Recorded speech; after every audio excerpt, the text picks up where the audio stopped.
county security team, members of the public, good afternoon. I'm Jambo. I just want to say very briefly that I am really privileged to be here this afternoon. It's a great honor and privilege to join you all today in the heart of Homabay County as we celebrate International Identity Day 2025. This is not just a celebration which is local, it's international, it's all over the world. And it's, for Kenya, it's being done in Homabay. So this is extremely important. Jipigeni makofi. This day is a day that affirms one of the most fundamental human rights, the right to be recognized, the right to be counted, and the right to belong.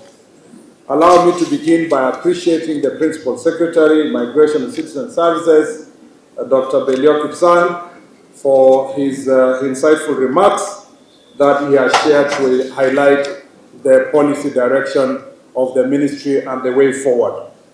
Today we gather not only to celebrate our achievements, but to affirm our shared commitment to building an inclusive, efficient, and a forward-looking identity ecosystem. The symbolism of this date, the 16th day of the 9th month, is no coincidence. It's a reference to Sustainable Development Goal number 16.9, which is a UN Sustainable Development Goal, which calls for the legal identity for all, including birth registration, by the year 2030. Kenya stands proud among the nations making tangible progress towards this very important international goal. Over the past few years, we have witnessed transformational changes in our identity management landscape. Policies and actions that have made identity accessible, fairer, and more inclusive. The government of Kenya successfully granted citizenship and identification document to previously stateless communities such as Makonde, Shona, and Pemba. These communities now stand tall and proud citizens of Kenya, able to fully participate in national life. This is not just a legal milestone, it is a human one. Two, the rollout of Maisha Number ecosystem continues to be a very important cornerstone in our digitization agenda, designed to offer secure, unified, and interoperable identity framework. It enables Kenyans to access services efficiently and securely, whether it's healthcare, education, banking, or also exercising their voting rights. Three, at the direction of His Excellency the President, we have removed fees for first-time ID applicants, ensuring that financial constraints no longer stand in the way of Kenya accessing their legal identity. And I'm very happy to see everywhere we have gone in the 39 counties, including this one, you can see the huge number of Kenyans, young Kenyans, who have just attained the age of 18 years, between 18 and 20. Some have delayed up to 21 years because some could not afford 300 shillings to pay to come and register for their own ID. Today you can see them registering for free. All of them, first-time ID applicants, are getting it for free. Somebody is coming here, they're paying nothing and go home. That includes even those who are of adult age, 30, 40 years. For as long as you are applying your ID for the first time, you are taking it free. And we are in the process of reviewing those who are replacing their IDs to make sure also that the cost becomes affordable. Not necessarily very free, so that everybody can take care of their ID, but we are reviewing the fee so that it becomes more affordable. In our journey towards equity and fairness, the government has also abolished the extra vetting requirement for identification for certain communities around, especially border counties, which includes Homabay County. This created unnecessary delays and stigmatization. We continue to review other similar legacy requirements that hinder equal access to identity cards. When the President launched this process of reviewing the extra vetting requirements for border counties, there was a lot of propaganda, especially for these politicians who are of shareholder mentality, who believe that some Kenyans do not deserve identity, that others are more important than others, that they started a propaganda trying to attack the people of northern part of the country. But they forget that all the border counties were being affected. Homabay, Migori, Narok, Kajiado, Kwale, Lamu, Tana River, Taita Taveta, counties like Garissa, Wajir, Mandera, Marsabit, Turkana, West Pokot, you come to Bungoma, and Busia. So it was all, up to even parts of Siaya. So this is affecting the entire, those counties, first of all, were having problems. And then the counties that are neighboring those counties like Trans Nzoia. Trans Nzoia also is one of the border counties. And then the counties like Samburu were also being affected, who are just by neighboring Marsabit and other parts of Isiolo. So this was something affecting not nearly a third of the counties in the country. And by the president just removing extra vetting, we have seen increased number of Kenyans getting an opportunity to access their identity cards. And this is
something we must celebrate, not just a total of 170 up from 125.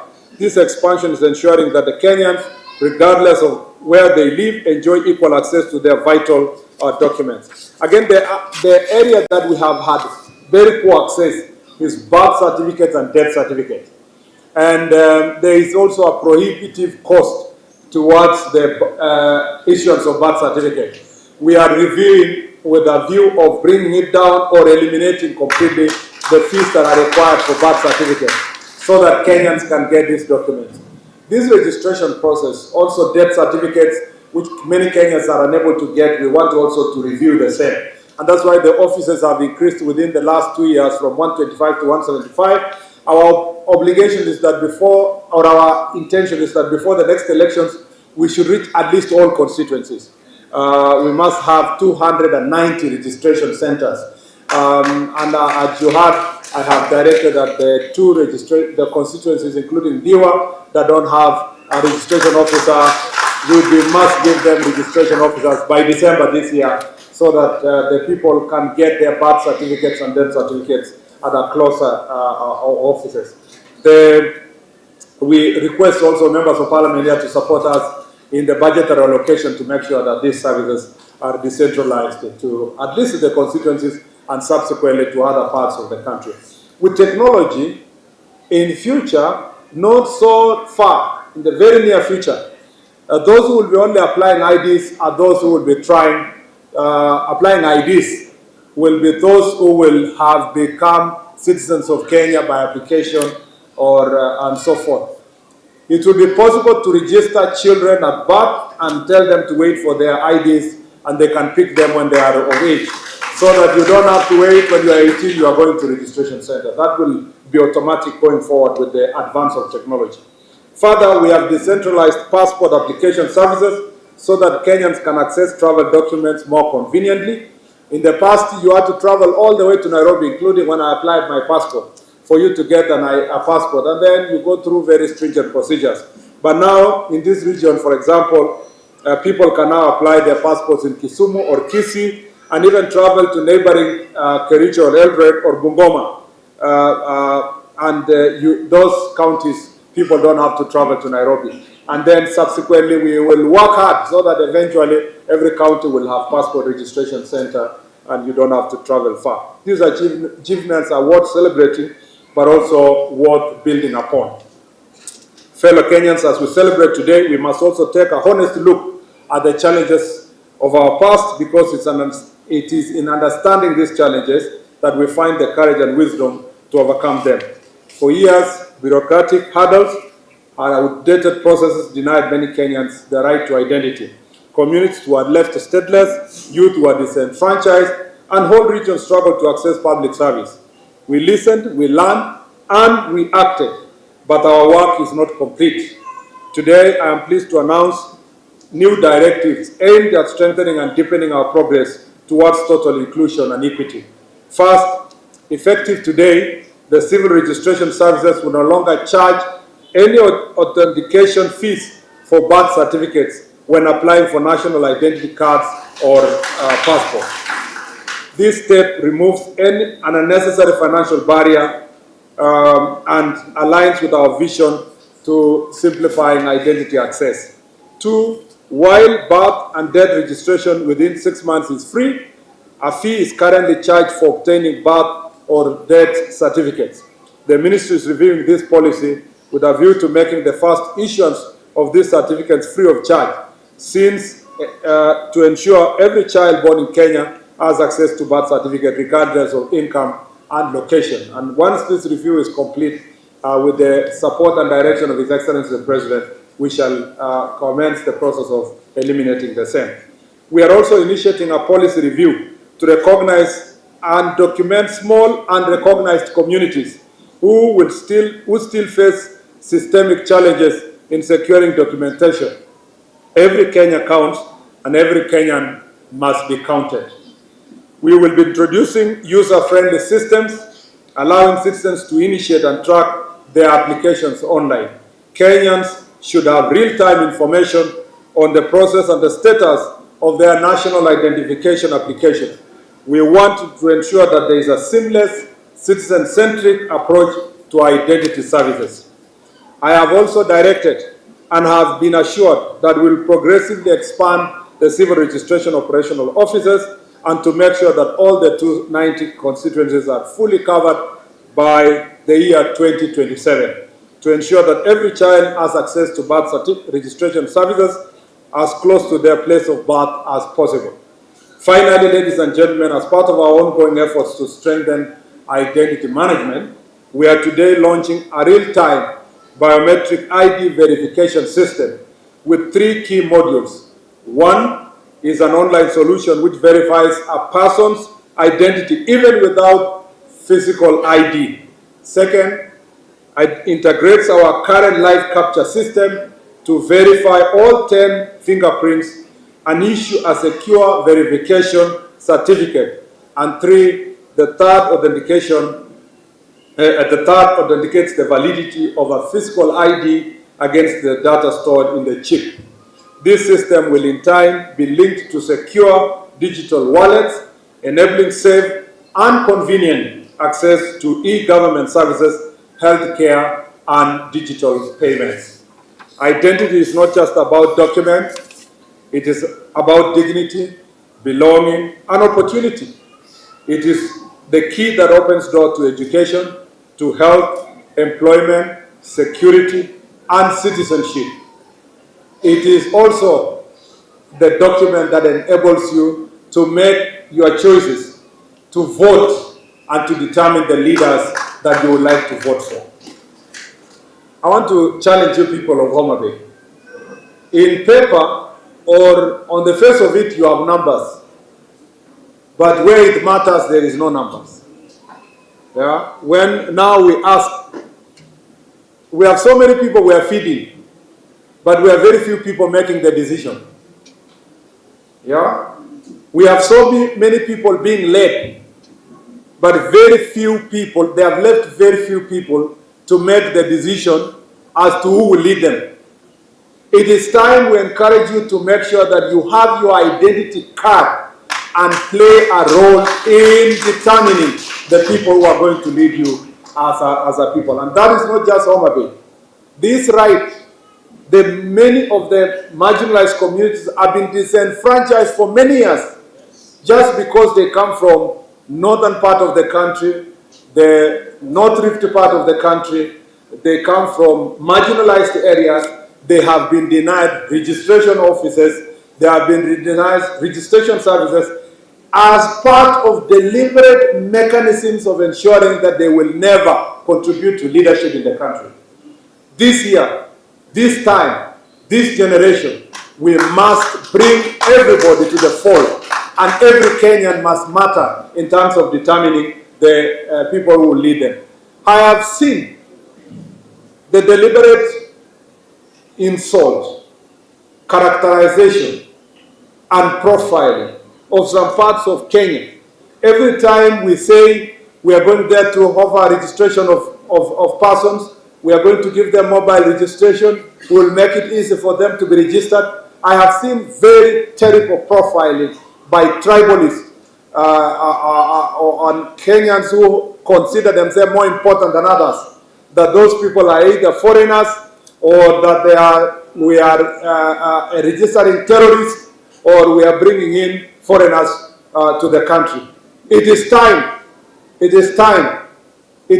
through registration we make every Kenyan matter, and they must matter where it matters most, that is at the ballot. So that going forward, all these political actors who want to lead our country can be forced to walk all over Kenya and feel the pain that other Kenyans feel as they look for votes and the opportunity to be led by those Kenyans.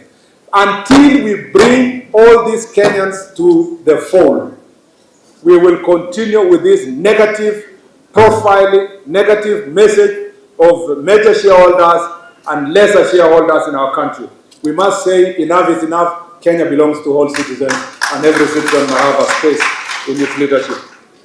Lastly, let's continue working together across all levels of government, civil society, development partners, and the private sector to make sure that no child goes unregistered, no youth goes unrecognized, and no adult is left behind in accessing identity. In conclusion, today we celebrate more than a policy goal, we celebrate progress. But more than that, we recommit ourselves to the mission of delivering legal identity to every Kenyan without exception. Let us use this Identity Day to renew our collective resolve to build a future where everyone is known, everyone is recognized, and everyone belongs. To every Kenyan out there, wherever you live, whichever community you come from, your identity matters and you matter. Happy Identity Day, and asanteni sana. Mungu awabariki. Thank you very much.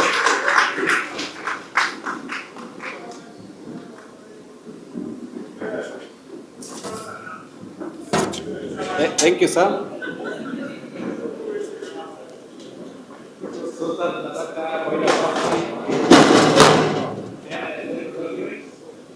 We